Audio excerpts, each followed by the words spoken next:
Dans la cité d'Arou, au nord-est de la RDC, la communauté des sœurs filles de la charité canossienne entre en silence.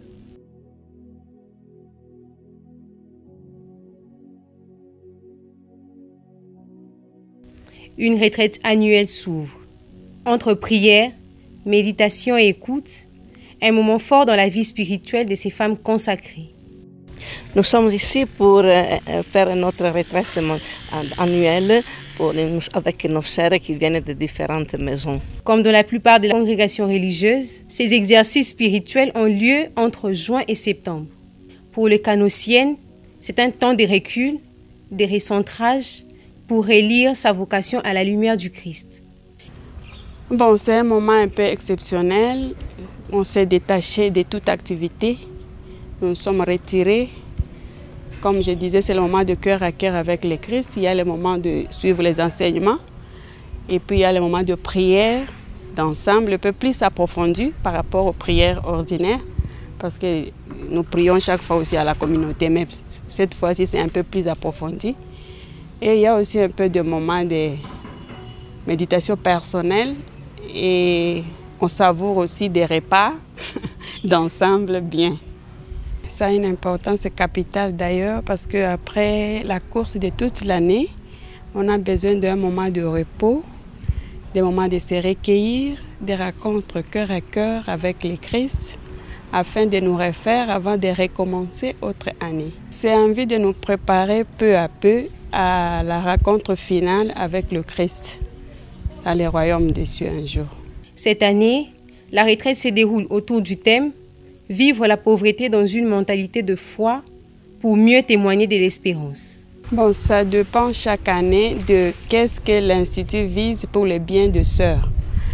Alors on choisit des thèmes qu'on va approfondir avec un prédicateur bien sûr. Cette année par exemple, nous sommes avec le Père Prosper qui nous aide à approfondir sur la pauvreté. Comment on peut vivre la pauvreté dans la foi, dans l'espérance et envie de bien exercer notre vœu. La pauvreté ne dit pas la misère et ça ne dit pas manquer tout, mais au contraire, c'est avoir tout, mais avec un cœur détaché. Comment on peut avoir tout, mais aimer le Christ à travers ça, ne pas gaspiller et aider aussi les pauvres avec ce que nous en avons. Cette retraite est animée par le Père Prosper, prêtre du diocèse de Mahagi-Nyoka depuis plus de 15 ans. Prêtre séculier, il ne vit pas le vœu de pauvreté, mais il emporte le témoignage par sa foi. Au fait, si, en étant prêtre, je ne suis pas un prêtre religieux, je suis un prêtre séculier, énabé au sein du diocèse de Mahagi-Nyoka, comme vous l'avez dit. Et je suis très à l'aise avec ce thème de vivre la pauvreté, tout simplement parce que la formation sacerdotale m'a préparé à connaître les réalités de la vie religieuse au travers de cours de droit canonique, comme aussi au travers de cours de dogmatique et d'autres sciences religieuses. Donc j'ai déjà été préparé à bien connaître ce thème et c'est comme ça que j'ai des facilités à pouvoir partager avec les sœurs. J'en suis personnellement très satisfait et j'en suis aussi très heureux. Pourquoi? Parce que non seulement je prends le temps de dispenser les enseignements et de faire des exercices de partage avec les sœurs, mais aussi c'est un moment que je prends pour que je me ressource personnellement pour ma vie du prêtre, pour ma vie spirituelle plus précisément. Je ne vois pas qu'il y ait des motifs particuliers pour que je sois choisi par la supérieure provinciale pour animer la retraite à toutes ces sœurs.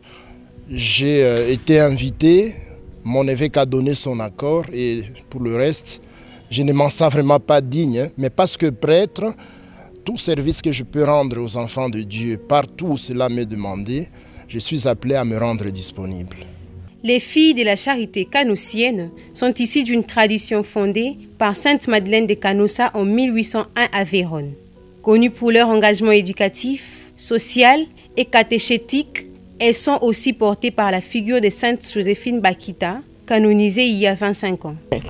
Notre fondatrice, Sainte Madeleine de Canossa, nous a laissé 5 branches, 5 ministères, qui sont d'abord l'éducation, c'est la pastorale, la doctrine chrétienne, la pastorale des malades, la formation des laïcs et les exercices spirituels. Donc nous organisons pour nos gens qui nous entourent des récollections, des retraites. En quelques parties du monde, il y a aussi des maisons expressément pour cela. Nous faisons aussi avec les autres, même à la paroisse, nous organisons dans les paroisses pour les jeunes, pour les personnes qui nous entourent. Chaque retraite aboutit à des résolutions personnelles. La congrégation y donne aussi ses orientations. Un appel au renouvellement, parfois marqué par de nouvelles missions ou responsabilités confiées aux sœurs. De retour à la vie active, les canossiennes poursuivent leur mission avec foi et courage. À travers leurs œuvres, elles témoignent de l'évangile dans l'éducation, la catéchèse et la solidarité dans plusieurs diocèses du pays. Kinshasa, Kisangani, Bunia, Isiro et Mahaginyoka. Dans la sérénité retrouvée, elles repartent en mission. Portées par la pauvreté vécue dans la foi, elles gardent les yeux fixés sur l'espérance. Car pour elles, servir le Christ, c'est les faire dans les cœurs des plus petits, chaque jour avec joie.